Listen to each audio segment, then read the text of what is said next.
meu amigo, e com essas imagens, a gente começa mais uma semana. Juntos nesta segunda-feira para falarmos aqui de Vasco e o de sempre, né? Caso seja a sua primeira vez aqui no canal, seja muito bem-vindo. Comenta, compartilha, deixe seu like, se inscreva e ative o sininho para receber todas as notificações. Se você quiser ajudar o canal, seja membro a partir de R$ 2,99. Tem um botãozinho azul aqui embaixo, seja membro, vai lá, dá uma olhada. E se você for membro ou se tornar membro, você tem a opção de ir na aba Comunidade e clicar no link para fazer parte do nosso grupo de WhatsApp. Quem quiser nos ajudar mais, você tem a opção da chave Pix no radarvascaíno@gmail.com. No radarvascaíno@gmail.com. Inclusive, ó, tem esse QR Code aqui do lado, só você apontar a sua câmera que você também pode colaborar com a gente. Uma outra opção de colaboração é o Valeu. Conhece? Pois é, o Valeu é esse coraçãozinho que está aparecendo aqui e ele está sempre disponível quando são vídeos e as lives se transformam em vídeo. Aí você tem mais essa opção também para nos ajudar. Aproveita e segue também a gente nas redes sociais. Instagram, @noradarvascaíno e no Twitter, @radar_vascaíno. Bom, final de semana passou, Vasco mais uma vez fez uma partida melancólica, perdendo para o Brusque de 1-0, gol não de pênalti, né? Houve um pênalti e no rebote o rapaz lá fez o gol que definiu a partida. Vasco deu um chute a gol aos 35 do primeiro tempo e mesmo assim foi um peteleco de fora da área. Segundo tempo a gente ainda chegou a fazer 2 gols que foram anulados pelo VAR. Enfim, mais uma derrota.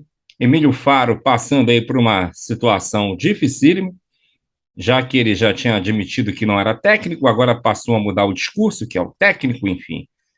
Eu acho que quando ele era auxiliar, ele estava melhor, né? Muito bem. Aí veio o final de semana e parece, né, que as coisas estão caminhando para que Jorginho seja o técnico do Vasco da Gama. Pois é. Vamos primeiro acompanhar alguns tópicos da entrevista coletiva do Emílio Faro, e aí depois a gente toca nesse assunto. Vamos lá. A entrevista coletiva começou com a seguinte pergunta: qual a sua avaliação da derrota? O que não deu certo naquilo que você projetou no início do jogo e no intervalo, já que desde o primeiro tempo já dava para saber o que o Vasco poderia melhorar para o segundo tempo? Gostaria que você fizesse essa avaliação. Olha o que ele respondeu. Viemos na intenção da vitória. A gente vai andando na estrada do futebol e vai vivenciando várias situações, né? Cara, hoje você tem uma análise técnica, tática de um jogo, umas condições de campo, numa situação tão adversa, é muito complicado. O que eu solicitei para os atletas foi executado. O duelo, a disputa, colocamos o Fábio como sendo um cara para disputar a primeira e segunda bola, e o restante entra no cenário do imponderável. Quando você joga no campo dele, o cenário do imponderável. Ou seja, tudo podia acontecer. Eles conseguiram abrir o placar, a gente continuou de duelando. Infelizmente, os gols que nós fizemos, ao que foi falado, tinham condições realmente irregulares e a gente não conseguiu empatar e virar a partida. Mas hoje, dentro de um cenário do futebol brasileiro, buscando uma qualidade de jogo, buscando uma realidade melhor, se eu falar aqui qualquer coisa do jogo, eu vou estar simplesmente criando alguma realidade virtual, porque o jogo era só disputar a bola, era um jogo de disputar a bola. E numa disputar a bola você conseguiria o gol e criaria uma situação de dar o chute para frente e fazer a transição. Emílio, por que você não mexeu antes no ataque? Demorou até os 30 minutos do segundo tempo para colocar o Figueiredo. Gostaria de saber se demorou, por que demorou? E projetando mais um jogo fora de casa, agora é o Grêmio também fora. E aí, 6 derrotas seguidas, como o Vasco vai encarar isso?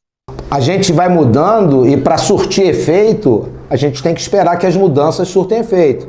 Você tem 3 paradas técnicas e 5 substituições. Se fizermos as 5 substituições de uma forma rápida, se não surtir efeito, a gente não tem como qualificar ou trocar. A gente vai trocando e vendo que se aquele antídoto que nós criamos para a partida ou aquele remédio que nós criamos para o nosso time vai surtir efeito. Por isso é de forma gradativa. Querer que troque toda uma situação de intervalo, porque aí você não tem uma situação de você ter uma melhoria. Você tem assim, não, 5 saem, entram 5. Não é assim. A questão do Grêmio é um jogo, é o Grêmio e é o Vasco. É uma realidade de um jogo que a gente vai enfrentar o Grêmio e o Grêmio vai enfrentar o Vasco. Não tem nenhum tipo de situação diferente. É um clássico. Iremos jogar um clássico. E no clássico, o jogo é jogado. O imponderável fica menos frequente. A gente não tem uma série de fatores que interferem na partida. A gente vai ter um grande adversário que é o Grêmio e o Grêmio vai ter um grande adversário que é o Vasco em condições de se jogar futebol. Emílio, existe alguma projeção de pontuação? Qual a importância de São Januário para o acesso à Série A? A gente projeta as situações de pontuação, a gente projeta uma série de fatores, só que a maneira com que nós traçamos é jogo a jogo. Agora a gente tem a situação do Grêmio, porque senão se você fizer uma projeção e fugir um pouco dessa projeção, você pode gerar uma série de questionamentos e até agora não existe nenhum tipo de questionamento e dúvida da subida do Vasco. Como está se sentindo o Emílio Faro como treinador do Vasco da Gama após 10 jogos? A vida é de quem se prepara. E eu venho numa estrada longa e eu venho me preparando há muito tempo para estar à disposição naquilo que me for solicitado. Eu fui auxiliar muito tempo de um treinador e eu só parei porque esse treinador resolveu tirar um ano sabático. Fora isso, eu venho trabalhando o tempo todo. E eu estou preparado para todas as circunstâncias. Naquele primeiro momento, na saída do Zé Ricardo, eu me coloquei à disposição para ser uma pessoa, para trazer a tranquilidade para o clube, para tomar a decisão da vinda do treinador. Mas a partir do momento da saída do Maurício, quando o pessoal me coloca o seguinte: Emílio, você é o treinador. E eu venho desempenhando o papel como treinador. Todas as minhas atitudes são como treinador. Independente se eu gosto de ficar para o lado, para o outro, eu estou preparado para a condição de ser o treinador hoje do Vasco. Bem, diante dessas respostas aí do Emílio Faro, eu gostaria que você deixasse aí seu comentário em relação a essa situação do treinador. Você está de acordo com que o Emílio continue à frente do Vasco, já que faltam aí 11 jogos para o final do campeonato? Ou realmente a gente tem que trazer um treinador, já que corre a história de que de repente vem o Jorginho? A gente nunca sabe, né? Comenta aí para a gente depois debater. E no canal Wellington Campos FC, aqui do YouTube, do qual eu recomendo você a também se inscrever e acompanhar, ele no sábado, ele fez um vídeo, né?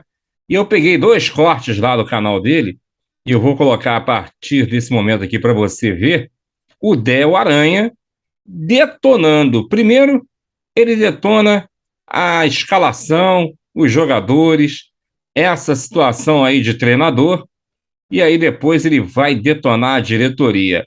Gente, acompanha só que o bicho pegou. Deixa eu falar um negócio pra você. Você não me chama, não, por favor. Eu chamo. Não, eu tô indignado, cara. Eu tô muito indignado. Porque, pô, eu gosto do Faro, que é meu parceiro, meu amigo, é um sujeito da melhor qualidade, é um menino trabalhador.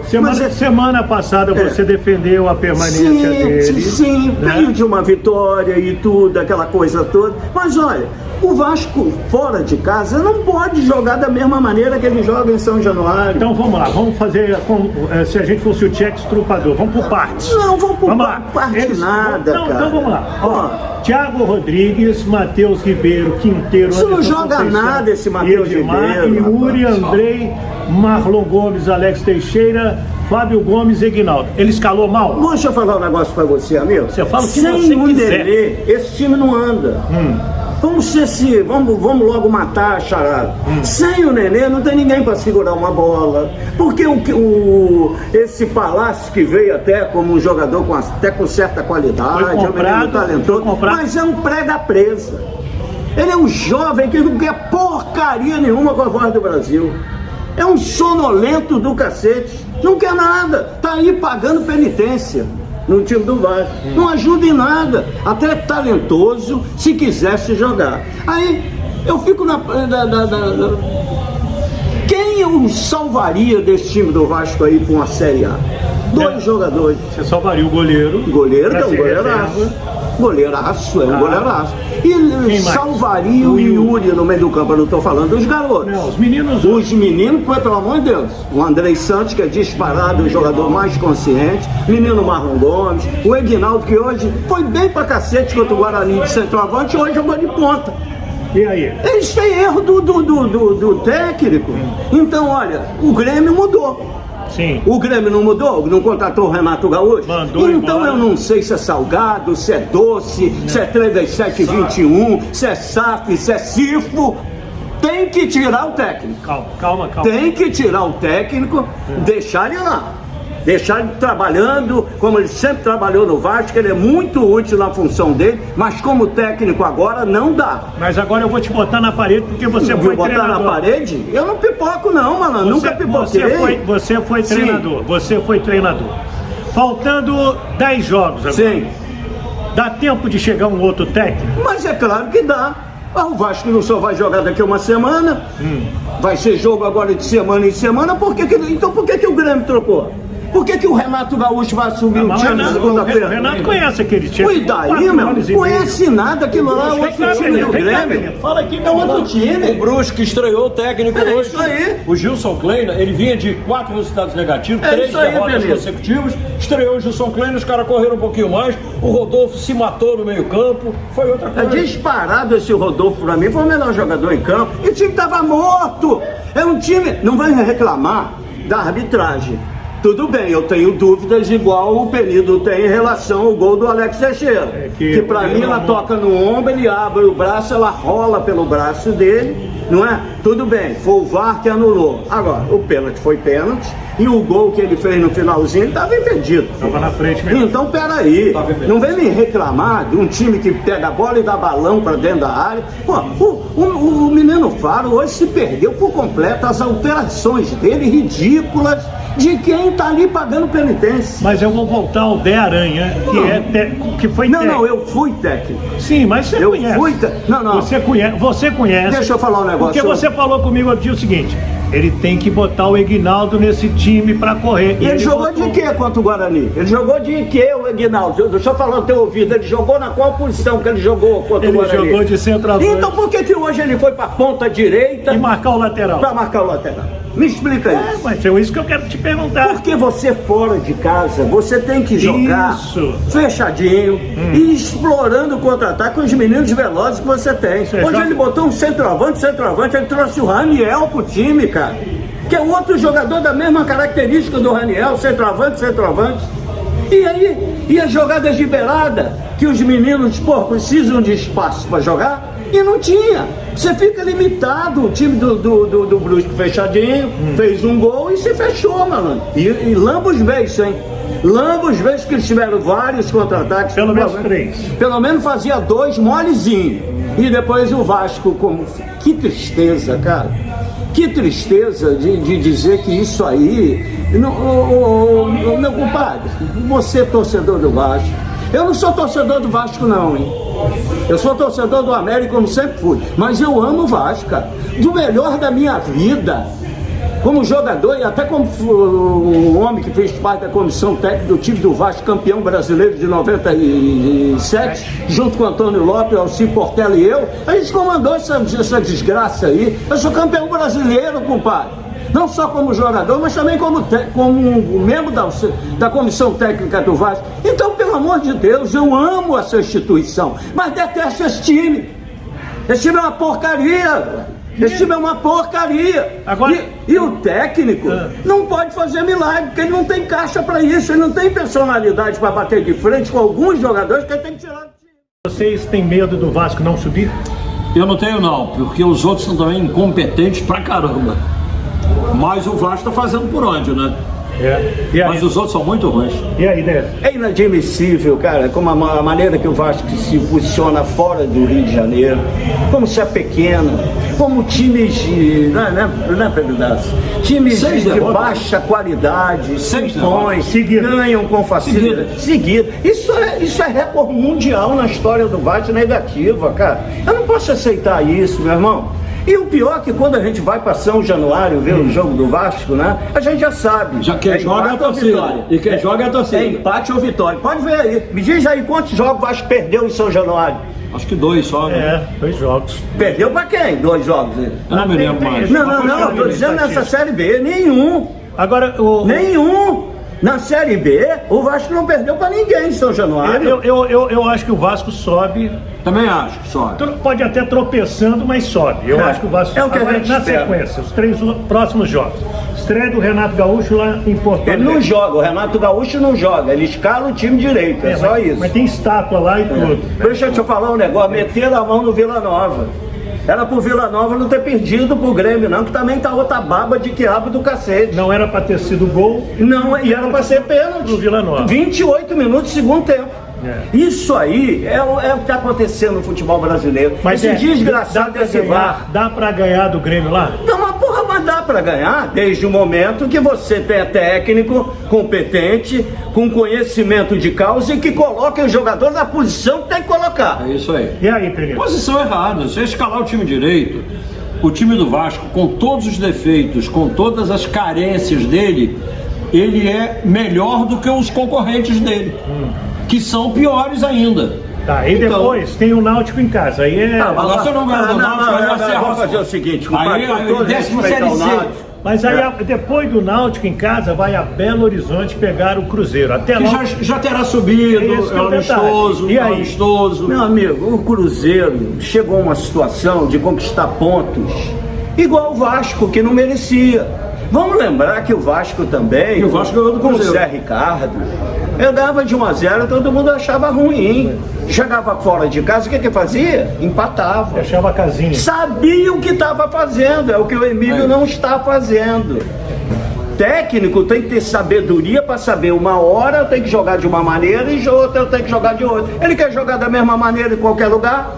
E se o Vasco levar um gol na frente, vira a zona. Não virou vira nenhum. um brega. Virou algum? Nenhum. Os números provam, a gente não tá aqui jogando conversa fora, e eu não tô aqui, nem eu, nem Penido, nem você, pra ficar te agradando aí, torcedor do Vasco, querendo te consolar o cacete. Não é nada disso não. É pra gente falar a verdade.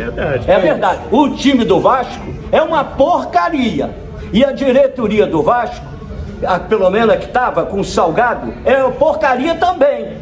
Porque vocês é que são culpados do que está acontecendo com o nosso amado Vasco da Gama.